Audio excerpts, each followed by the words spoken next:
realized I wasn't really enjoying their company and getting much out of it. So I walked away from all of them, and now I just have a smaller circle of friends. And that's quite nice. Like, one of my closest friends, he had an accident when he was younger, and he taught me how to play pool one-handed.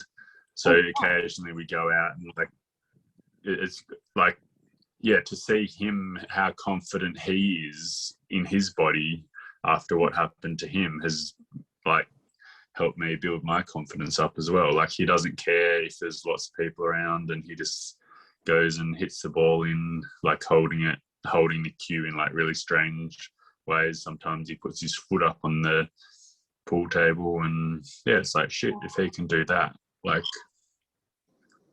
it is really but I don't know, but pardon?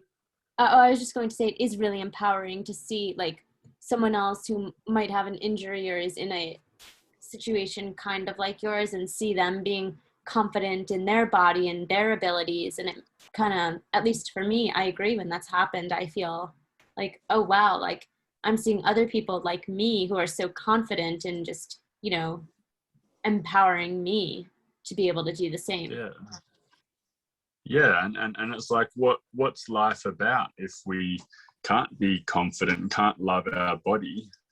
Like, because other people, I think we think other people care about us, but in the big picture, right, I don't think anyone cares about us except for ourselves.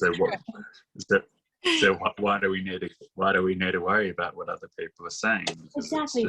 Why do we care so much about what other people think of us? Realistically, no one's probably even thinking about us at all. So we're our own. Exactly. Yeah. Like, the only person that matters is really what you think of yourself.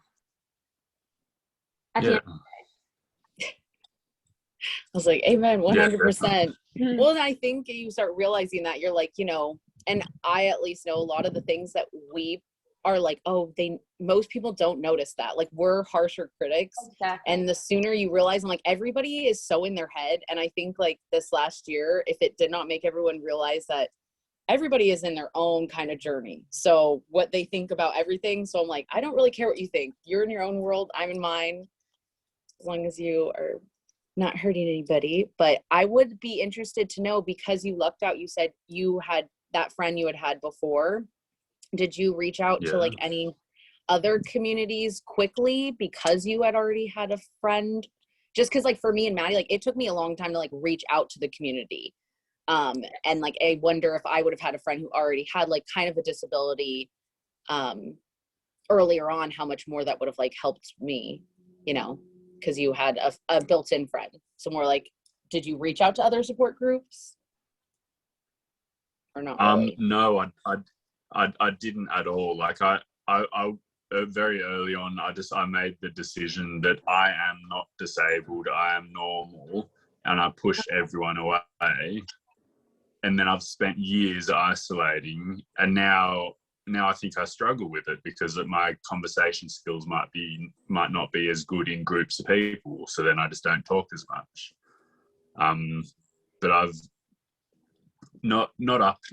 only up until I was confident about everything that happened to me. I've joined a few Facebook groups, and like people are commenting, asking for questions. I'm like, oh my God, like I've worked through that. Here's what helped for me, and that could change their life. And it's So was there any like how long did it take for you to be able to feel confident enough to reach out to other people in the community that you could help or have them help you? How long? Honestly, a long time. I had my accident like, I think, coming up to 16 years ago. So over 10 years, probably like 13 years or so. Yeah. So I would long time. Say honestly though, I feel like all of in the community, it takes us like, it's not a certain thing. It's just time and enough being like, okay, maybe I should reach out. But I know from all of us, it sounds like you're like, I'm glad that I do now. When you can help somebody else be like, I've been there. Like, you can get through this, is so empowering and helpful. I just wanted to say quickly, every time you talk, the sky is so beautifully blue there. It looks like you're on a tropical island. Thank you. I was like, I have to be outside. Because last time I realized when I was inside, I'm like, then I missed like the bulk of when it's like sunny out here. And I figured most people are probably locked in. So good thing we have a blue sky here. Meanwhile, in New Jersey, there's snow. So you were just in paradise. Oh. I was, so I guess I can't really complain. I just wish I was back there. Oh, you still can. What makes it harder, I think, is when you're in a tropical place, and then you go back to the cold place, you're like, why am I here? Exactly. I'm like, I just need to go back. This is not what I signed up for. Coldness and snow. Oh, should we snap a good picture? Yes, yeah. Do you want to take it or you want me to take it? Do you want to take it probably on your computer because then you won't have a glare? I think I'll have a glare on my computer. Hang on. I can take like a screenshot. All right, yeah. You're going to have to hold your smile for like a couple seconds while I screenshot. All right. Okay. Starting now.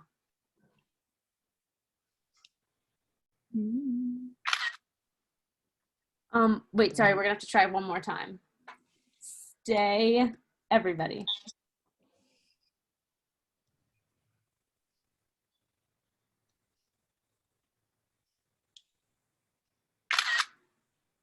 Okay, I think that is good.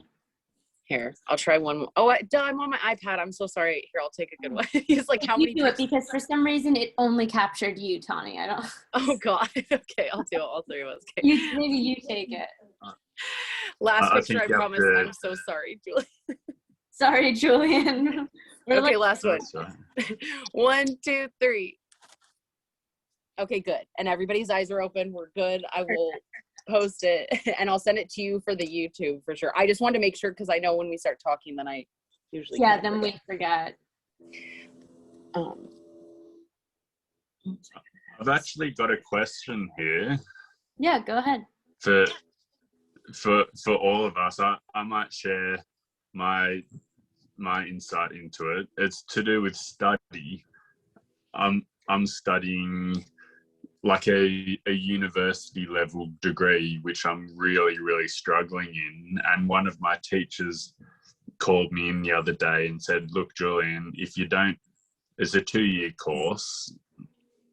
It's a psychotherapy course, a trauma-informed one, like a counselling sort of a course.